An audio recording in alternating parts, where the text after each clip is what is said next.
Hello guys, magandang hapon, good afternoon. Ito guys, nagluluto si Odi og kanang chicken.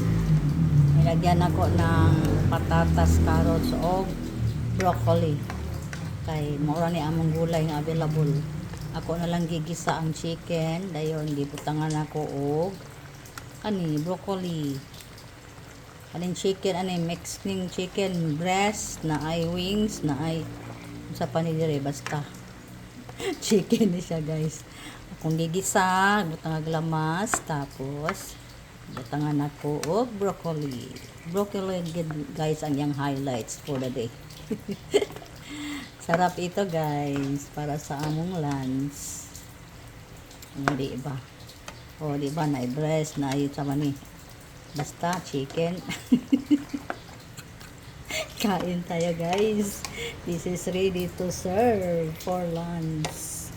Muni ang menu ni Ode ning kautuhon. O di ba?